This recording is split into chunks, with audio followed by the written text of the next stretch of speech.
Okay, cup of tea sorted. That's the most important thing. So this is the current layout. Brand new place. This is how they've obviously designed the seating areas for all the different apartments. They've got a standard dining table in there, and then you can see the seating area, which is just in front of the glass windows and the TV. So that works just fine for a place to sit and a place to eat, but it doesn't factor in everything that I want to think about, which is for all types of guests. So we need a space to eat, a space to relax, a space to hang out and work. So I'm thinking an island is a must. It's a more social area to prep food facing the room, creates a bit more of a casual dining and hangout space, generally tends to be a nice area where people kind of gravitate to, especially as I know that there is a light fitting just above there as well, so I think that will create a really nice little zone. But I'm not forgetting about families with young kids. So bar stools aren't always practical. Kids need space to eat, draw and play independently, and I personally love sitting at a table to enjoy a coffee or read as well. So that's one problem solved. I think the kitchen island is going to be a great idea. I think the sofa can go similarly to how it was on the original layout, but just a little bit more cozy in that corner there. TV can go on the wall, but at the same time, if you notice, the sofa can face towards the window. So if someone actually didn't want to watch TV but just wants to lounge and relax, you can sit there, gaze out onto the veranda and enjoy the lovely sunshine. So there is space for a dining table just here. I think it's quite important to try and be as symmetrical as you can as well. So to have that lined up, if you were to stand near the sink, you can overlook the island straight down the dining table out onto the veranda. That will look really nice. However, it does take up quite a bit of space, and if you're not going to use that dining area, what else can we do?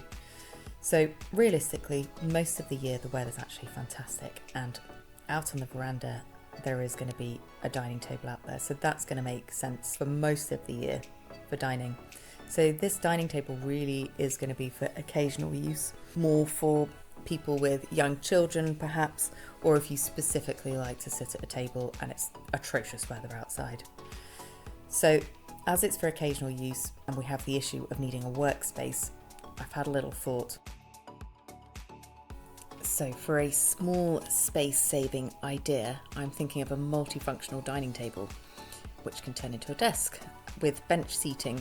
So that way, one bench can be tucked neatly underneath when it's not in use, which you can see here, so it's up against the wall.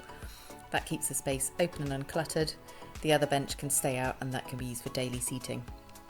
So this setup will give a remote worker the perfect space to set up a laptop, and they can have a screen there as well and keep all their essentials tidy, loads of natural light and a great view. And if they do want to be a bit more comfortable, you can easily pull the table out, add a few cushions along the bench on the back wall. So it's super simple and multifunctional, making the space adaptable for different types of guests without impacting the entire room.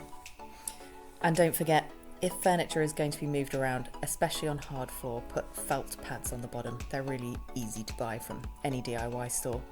You can order them off Amazon, online, wherever you like, and that will help prevent against scratches on your floor. Also, best in sturdy furniture that can handle being shifted around without falling apart over time. So keeping it simple and durable saves money in the long run for both maintenance and cleaning. And it'll look great too. Okay, well that's the floor plan sorted for the Paphos apartment, for the lounge area anyway. Now comes the fun part, styling, furnishing and bringing the space to life. And I've got some great ideas up my sleeve that I can't wait to share. Some shopping adventures. Plus I'll be walking you through the real costs of setting up a holiday rental in Cyprus and whether it's really worth the investment. But that's not all. I'll be crunching numbers on flipping the new Spanish property, the one that's been bought without even viewing it. So if you're curious about where the best places to invest in a holiday home are in Europe, or you just love a good before and after transformation, stick around. If you've enjoyed this journey, hit that like button and subscribe for more property investment tips, behind the scenes insights, and maybe a few surprises along the way. I'm just getting started, and trust me, the hard work is just about to begin, so I'm sure there is going to be absolute chaos.